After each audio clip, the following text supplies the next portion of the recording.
Hello, this is September 6, 2013, and you're tuning in for the regular Friday evening webcast with Mr. Lyndon LaRouche. I'm Jason Ross. I'll be moderating this evening, and I'll be joined in the studio here by Benjamin Deniston.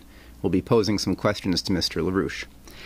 To start with, Mr. LaRouche has asked to begin with a question we've got from one of our Washington, D.C.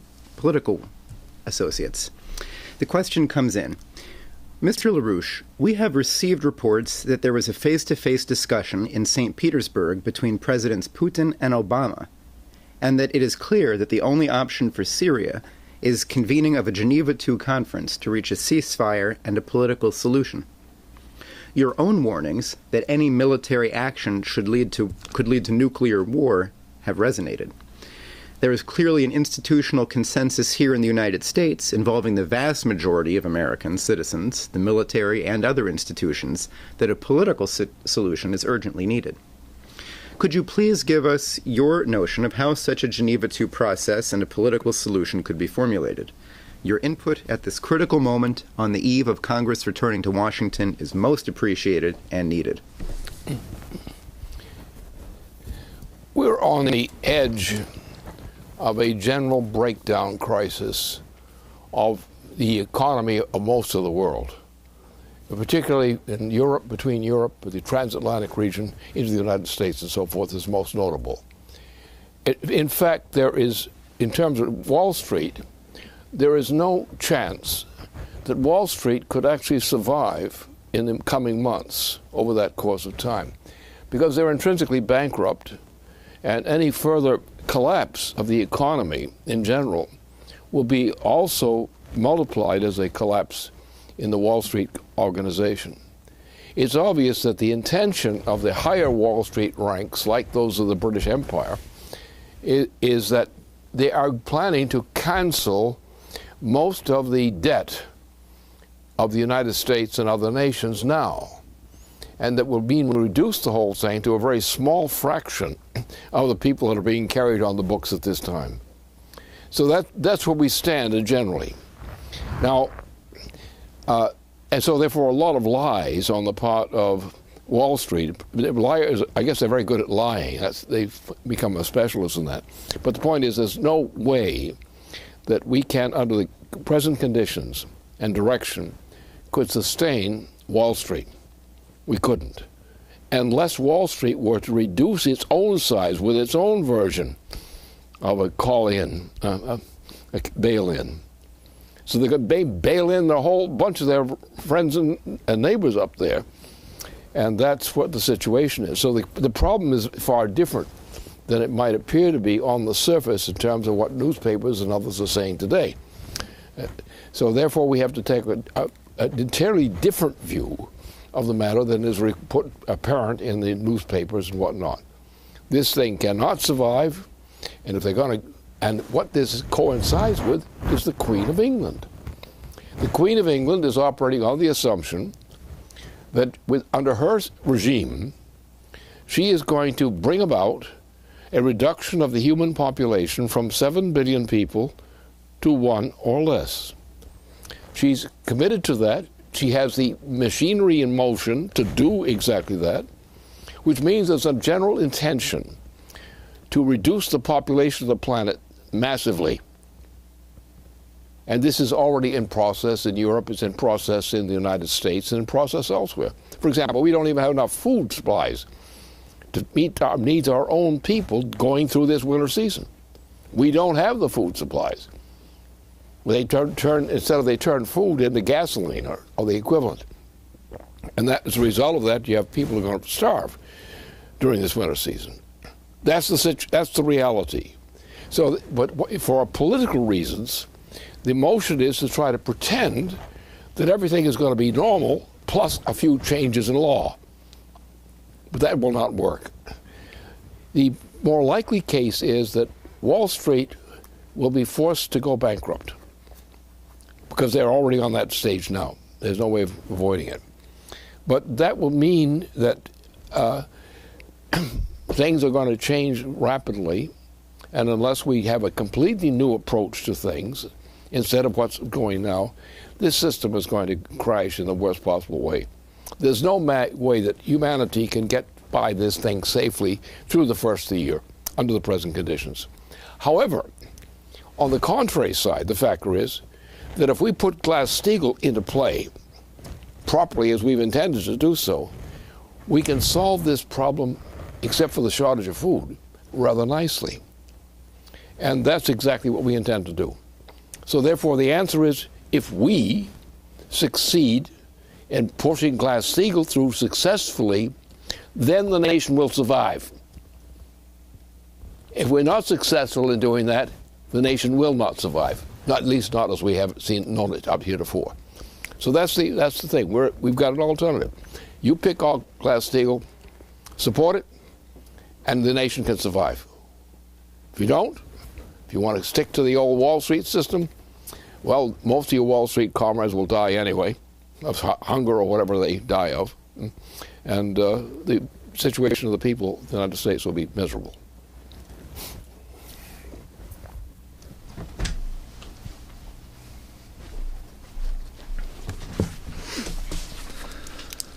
Well, and directly on this, Lynn, we have a question on the fight for Glass-Steagall, because there was a hope from some of these Wall Street factions that the Glass-Steagall momentum would die down in the Congress when they were out of session, but it has not. The momentum and fight for Glass-Steagall has continued to build while Congress is out of session, and now there's a fight around putting Larry Summers in as the chairman of the Federal Reserve. And so the question is, what is your response around this fight to try and push in Larry Summers in the middle of this fight, who was obviously one of the main opponents to the entire Glass-Steagall program? And given the significance of the Glass-Steagall fight, what's your response to the attempt to ram Summers in at this point now? This involves the question of Obama. Because in my view, Obama is not sustainable. And he probably is going to end up dumped. He's setting himself up to be dumped. That we call that impeachment. We'll take the fuzz off the impeachment. Right? And so the question is, what are we going to do? We're going to have to actually, in my view, we have to succeed in putting through Glass-Steagall. Without that, you're going to get chaos in the nation and the world. There are no solutions at that point. In other words, there are no solutions which based on continuing the Obama administration or continuing Glass-Steagall. I mean, continuing the gangsters we have out there. So there's no chance. We have a solution. There is no other solution. Glass-Steagall being restored, we can save this nation. We can come out of this alive. This will mean that Wall Street will be largely closed down, almost totally closed down. We have no need for Wall Street. Wall Street does not produce anything that the people of the United States require, except maybe the Wall Street clowns themselves. So therefore, we can be optimistic because we have the only actual solution on hand. Not because we were hit by a stroke of genius, but because the facts show it. If you cancel Wall Street, and treat Wall Street as it should be treated, and cancel it, then we don't have a big bill to pay anymore. The costs of living will drop. The income of Wall Street will drop tremendously. But we then will go back to the Glass-Steagall system, and under the Glass-Steagall system, with the addition of a national policy on funding, reserves, we can get out of this thing quite well. In other words, we do have the chance. The problem we have is the forces, the gangster forces and similar things, represented by Wall Street and its British extension. This is where the problem lies. If we got rid of that burden and say we're going to put the system through reorganization, go back to Glass-Steagall, and create a federal credit system which will help us to get new investments going into place, productive investments, we can make it. That's the best shot we have. And everything else I see as an alternative isn't going to work. We have to be concerned also, however, with the world at large. we're getting through into a period where we could have thermonuclear war easily. It can come from many kinds of directions, because the shortages and the hysteria, so forth, all these things lend themselves to bring us to the end of some kind of terrible condition in the world. So therefore, that being taken into account, I would say, if we get Glass-Steagall through, and if we create a credit system to maintain our system of functioning, but extending federal credit under federal control to support necessary things which will contribute to the welfare of the population, create new employment, create growth in general. This is what we have. And only a fantasy would assume that there's anything else out there to have. There is nothing else but that. The question is, how insane are the people who are in political control positions inside the United States and Europe? That's what the question is. If their insanity prevails, and all their ideas are insane at this point, then we don't have anything. Mankind has nothing except terrible problems. If we do the other, if we put through Glass-Steagall and back up Glass-Steagall with a federal credit system, a federal government-controlled credit system, where we put out money on loan through the credit system to employ people and to produce things. Therefore, we can, on that basis, know we're going to proceed with a kind of recovery program which will resemble in some respect what Franklin Roosevelt did, a similar kind of program.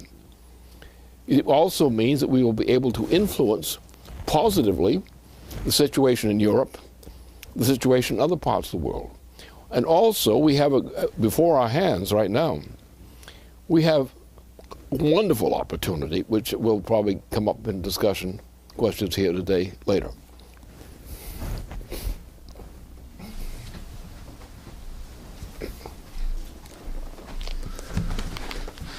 Well, I know Jason definitely has a couple questions on this opportunity, but I think before we get to that, we have to, I think a lot of people are wondering about this Obama question, because you've said some very provocative things, and we have one question in here I'd like to read. You have suggested in recent discussions that Obama is on his way down, and you've even raised the possibility that the entire Syria operation could be part of a setup in that operation. Can you explain your thinking on this? Clearly, as far back as 2008, 2009, you uniquely and very loudly declared this man has a narcissistic personality, and this is defining this presidency. But can you expand upon your assessment now? Yes, first of all, I'm not an amateur. And I generally know what I'm doing because I'm a professional in this business. I've been an expert in forecasting, and there's no magic in forecasting. There are principles involved. And we know what happens. Now, what we're dealing with is a situation where you have to dump this president. He is becoming increasingly unpopular. He's making terrible mistakes all the time, one after the other. He's ripe to be dumped. And the best thing that could happen would be to dump him immediately. He is actually, in my view, immediately impeachable. And I think that the impeachment of this president should be one of the things that come up on the discussions which are now about to begin in Washington. When Congress comes back to meet, the first thing on the agenda, or at least on the minds of people, should be, why do we impeach this bum? He's guilty as hell. Just impeach him. Change the subject. People will have a fresh view of things. And whatever we can do quickly, we can actually probably work our way through. It does mean we have to clean out down. Wall Street's going to have to take a burn. They're going to have to take a fall. Huh? And there'll be things like that. But we can do it. And I think there's no alternative except that. This is just plain fact. There's nothing that we can do. I know what can be done. I know what will happen. I think first of all, I think Obama is already marked for dumping. On top, not only is he worthless to anyone, he's worthless to the United States. He's worthless to anyone I can think of. Maybe the British Queen likes him. But he's a useless tool. He's only making trouble. He's stupid. He doesn't know what he's talking about most of the time. And he's, double talking all the rest of the time. So I think the point is we are in a situation where you can't talk about solutions unless this guy is dumped or put under restraint in some other way. But he's got to be taken off the shelf. No longer is he marketable. And that's where we stand. And this crazy Summers is a clown. I don't see how he can make it. He's despised in Harvard, where he was housed. He's despised by most people in the United States already from many years. Why should somebody want to put that guy in? I think this guy, the suggestion of Summers, is just one more reason to dump the president. If he's proposing Summers, and he's already a bum, that is, the president is, then I think probably both of them, Summers and the president, should probably go out together. Well, impeaching Obama certainly would be a much better thing for the Congress to do when they first come back than debating the guilt of Bashar Assad. Obama's guilt should be rather well known to them. So there's a couple of questions that have come in via email about a report that was just released. This is the cover of it, from 21st Century Science and Technology on the nuclear Nawapa 21. This is I don't want to get into a long explanation of it. You should read the report, and I'd like to ask you about it. The question that came in is that your science team has just completed a vital study on the thermonuclear Nawapa, the Bering Straits projects, and other great projects to transform the Trans-Pacific region and the world as a whole. Please give us an idea, Mr. LaRouche, of the mission that you have defined for your team of young scientists. Okay. Well, you should observe that, especially in the United States, there has been no progress except collapse, if you like that as a progress, in the United States. So there is no perspective. There is no programs out there which will actually restore the economy and restore growth. Particularly, we've fallen way behind in terms of maintaining any kind of economy, physical economy. We haven't done much of anything since, some presidents have been out of business in that time. Like John F. Kennedy, he's been out of business. And when he left office, since that time, the actual net rate of growth in the U.S. economy has been negative. And what you're seeing today and feeling today is the effects of a long term of sliding down into the pit, the economic pit. We've now reached as about close to bottom as we can take it. So therefore, if you come across with a program which actually generates productivity, you can use a credit system based on the good faith and promising perspectives.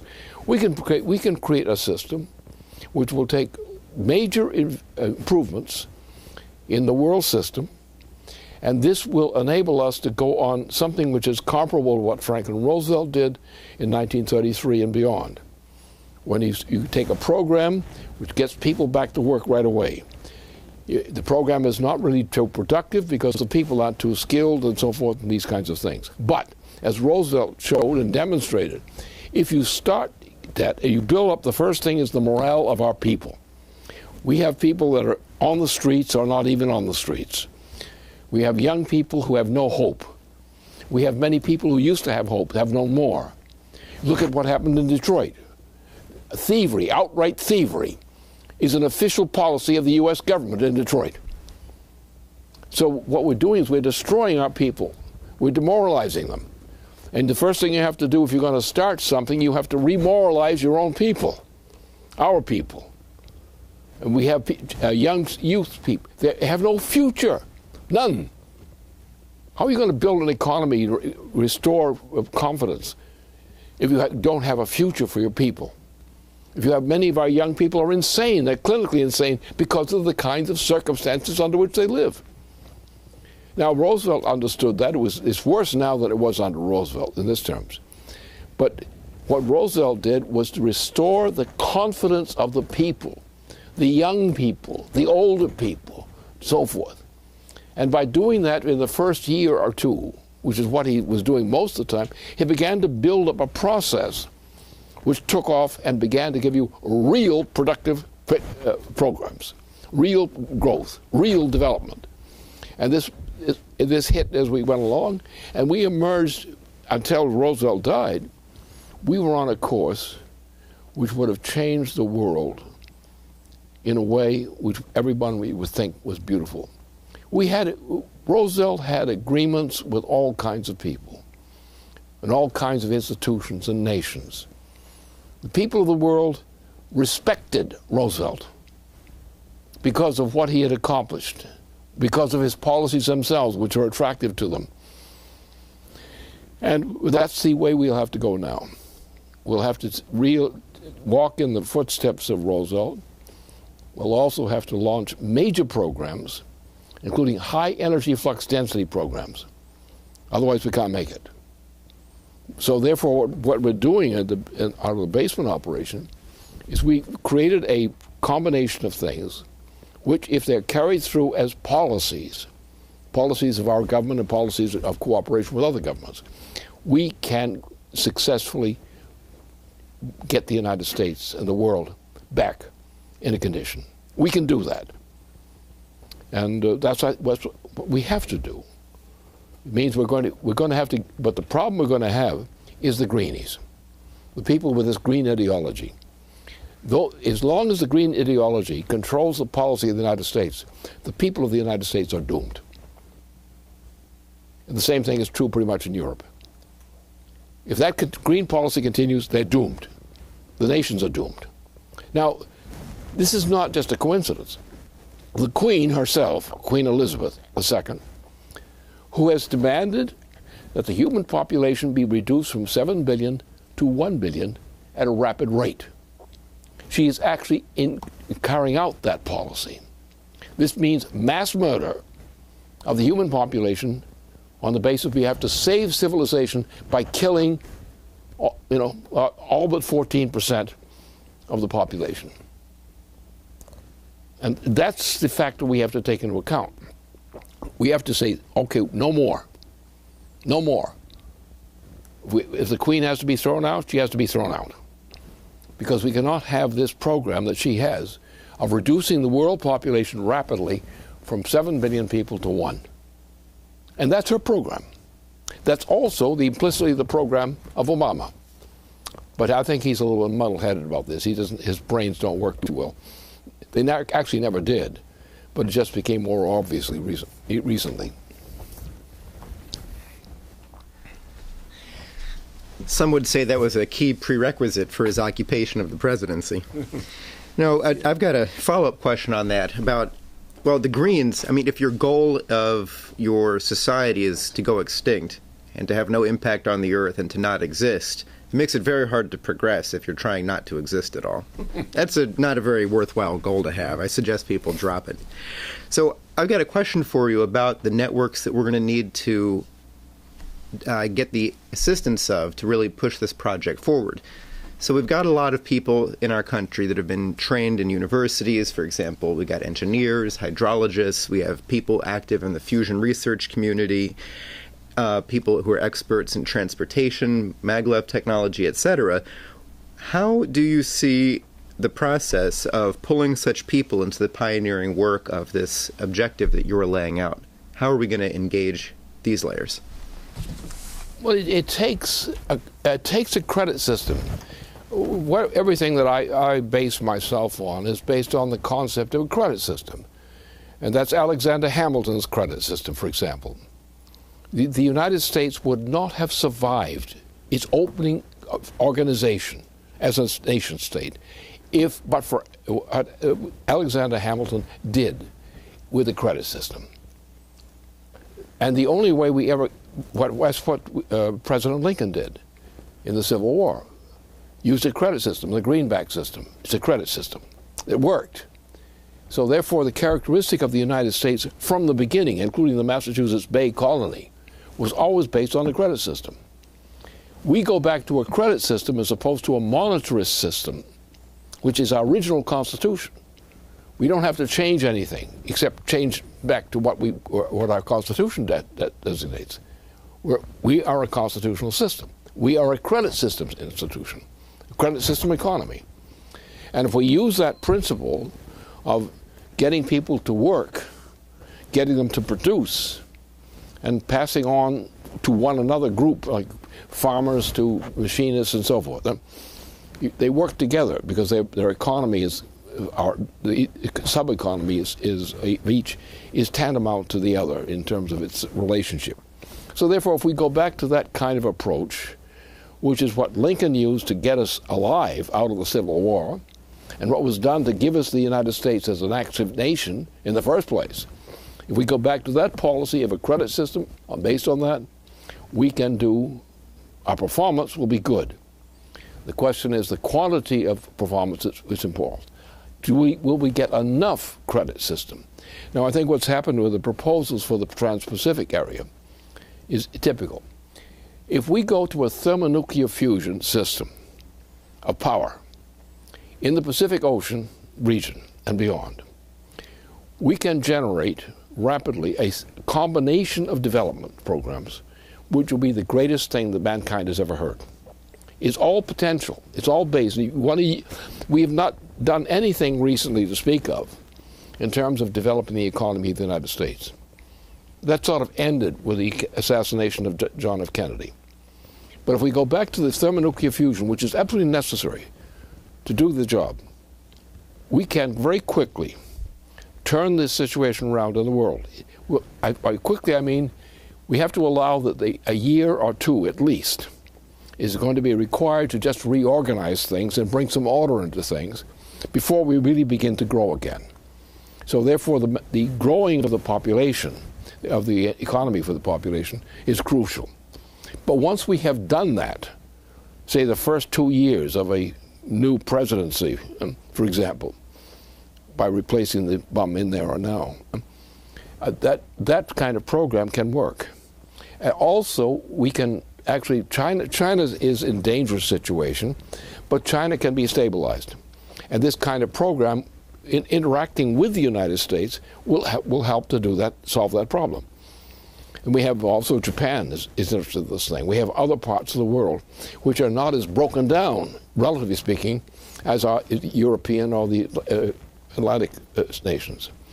So there are solutions. My essential view is optimism with caution.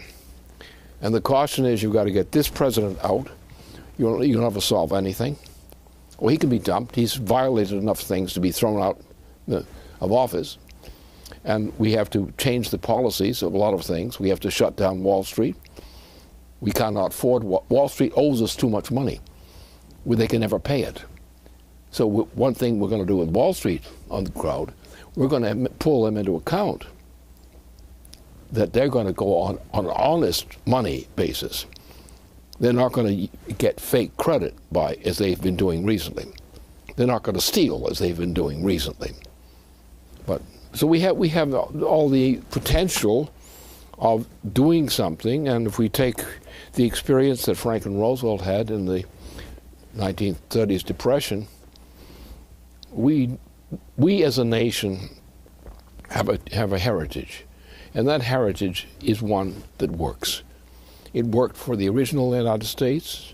It worked for the in earlier periods, and it will work now. Will it be good enough? I don't know. But it's the best shot we have.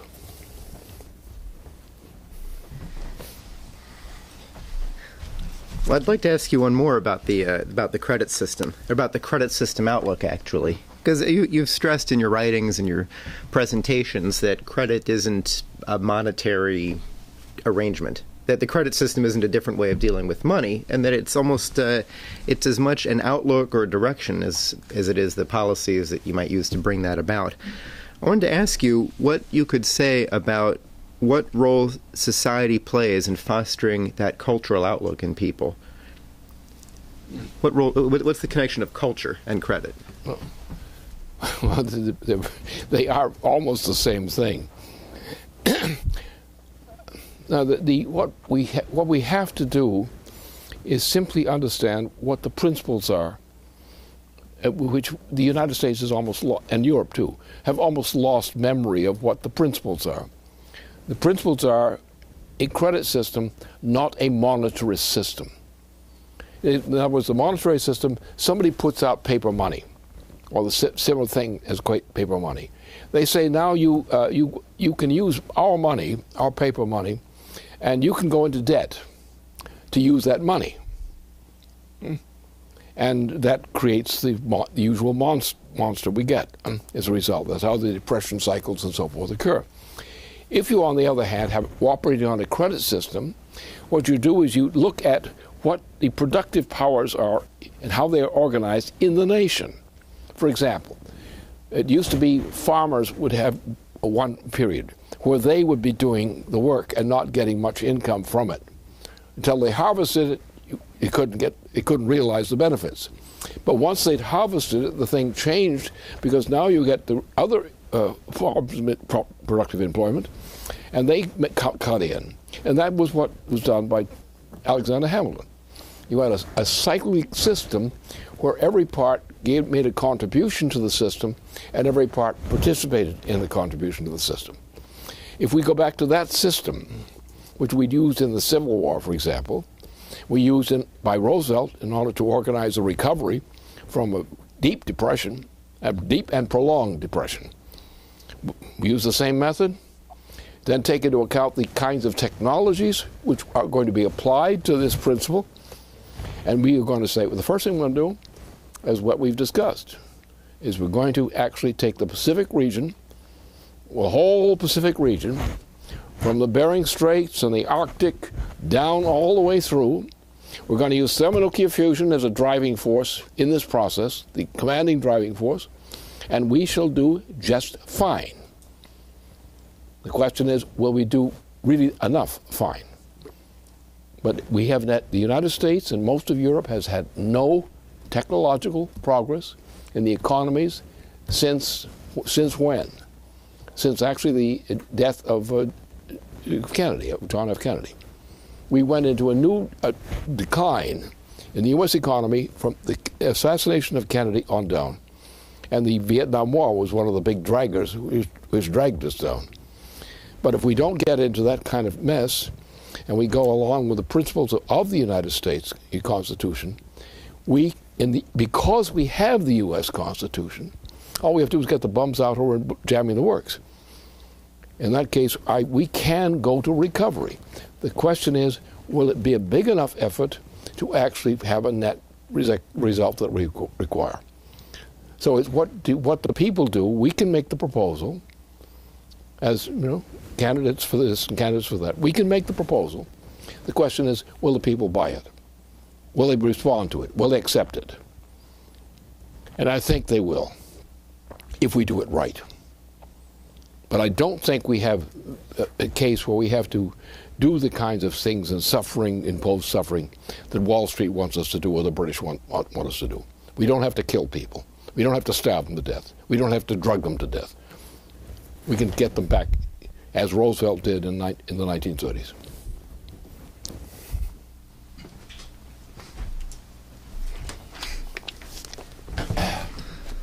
So yeah, one final question for you here. Given the return of the Congress coming up this next week, it was 1 year ago this Sunday, September 8th, 2012, at your 90th birthday celebration, that you made a very specific address calling for the end of the party system. Now, this has been quite a year. We've seen the revelations around the NSA program, which has drawn support from both sides of the aisle in opposing this violation of the Constitution. We're seeing both parties, members of both parties, coming out in opposition to Obama's attempt to do the Syria operation.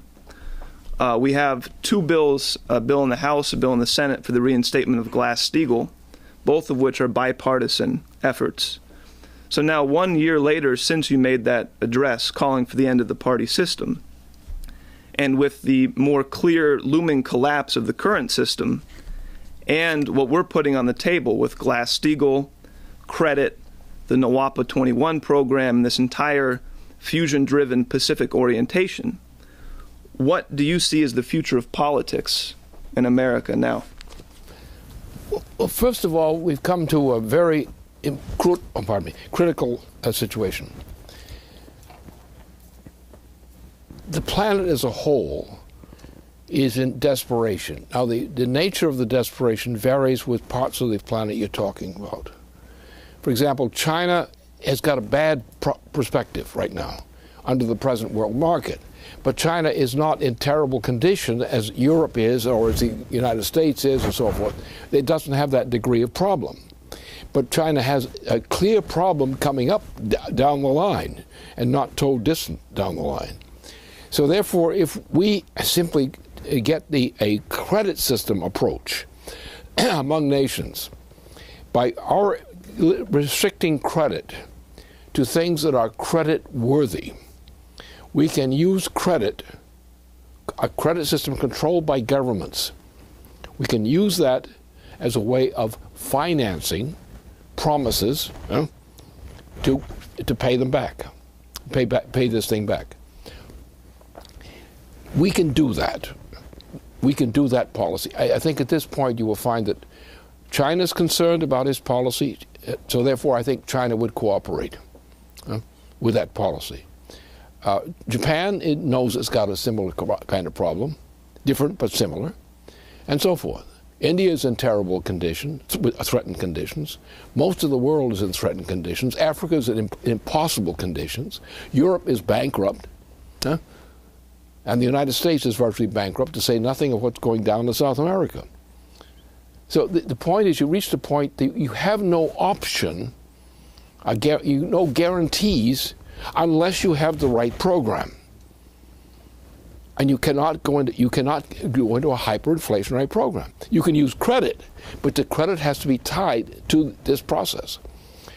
And that is what I understand clearly. This is my specialty. And I can say that in principle, what I'm talking about will work, in principle, if the effort behind it is adequate. And the effort means the commitment of people to see that this thing is put through. In other words, if the people sit on their hands and say, we don't want any of this, then we're finished. Everybody's finished. But if the people say, we go along with this, guarantee, as Roosevelt did, you've got to guarantee to people who have no employment, no conditions of life suitable, you've got to guarantee something to them. And they've got to see it over the future, not just today. They don't want to be bought. If you're going to torture us, kill us off, but don't torture us. You're going to make a promise, keep the promise. You've got to restore confidence of the people in the United States. And the people no longer have confidence in the United States because the governments we've had recently aren't fit to govern. I mean, George W. Bush, and look what they did. This is really ugly. Take 9/11. 9/11, we know we don't have the proof that we need. The current president has the proof in his possession, and he won't let us use it. There is a bill which was drafted which would expose the truth about 9/11. I know, and other people know, what the elements of that are. We know what's practical in that sense. We don't have possession of the right to control that. But we know that the 9/11 operation, an attack on the United States in 2001, that attack was orchestrated by the British monarchy, the British organization called the BOE, which is the military production organization, and the Saudi Arabia. And these institutions broke calls for 9/11. Now, the 9/11 thing, if the facts come out, you will convict Saudi Arabia. Saudi Arabia is the keystone of this operation. The backstop of it is the British Empire. The middleman is the BOE, producing the equipment for things. We know that two pilots who were flying into the 9/11 location, into the towers, they were the ones hired and directed and sponsored by the head of, the present head of Saudi Arabia, and they're the ones who did the job. And all you have to do is get Obama to confess up, withdraw his block against exposing these facts, which exist, are known to exist, but it's unlawful for people who know it to go out and say what they know. But if we present what they know, what we know, in a sense, but what they know also, if we present that, this guy is thrown out of office. The two presidencies, the George W. Bush and Obama, are both thrown into the jug. They're both criminals. Because they did this, they organized. They are the culprits who participated in the organization of 9/11 against the United States on behalf of the Saudi kingdom, on behalf of the British monarchy. Those were the guilty ones. They did it. They're still doing the same kind of thing today. And we have to have the guts to take what we know and get some guts and people in the Congress and so forth who have the guts to do it and force this thing through. We want a complete exposure of who actually did what's called 9/11. We can no longer tolerate this lie, which the presidents of the United States have done. Both of these presidents, George W. Bush and Obama, both have lied. They covered up the story. The facts were there. The facts were available. And that's what it's coming to. That's where we are. If the United States wants to survive, it's got to regain its honor.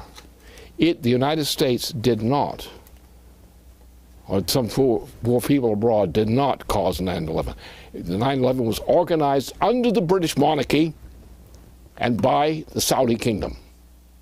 Those are the people who did it. They're the ones who killed. They're the ones who paid for it. And the time has come for that to be told. I think once that were told, you would find immediately a cleaning up of the institutions of the United States and some other nations. And we would get to the truth of what's happening in Syria. We're not getting the truth from this president. This president is lying. He's lying about Saudi Arabia. He's lying about Syria. And he keeps lying. He drops his lies off and then tries to cover them up afterward. So we're at a point like this where the political system has to come to grips with reality. And those who did 9/11 are still criminals. Those interests, the Saudi kingdom is evil. The British monarchy is evil. These are the people who organized and covered up for the operation in 9/11. And that little thing lingering around here over these past years explains to the American people exactly what went wrong and explains exactly what is wrong and also implies what has to be done about it.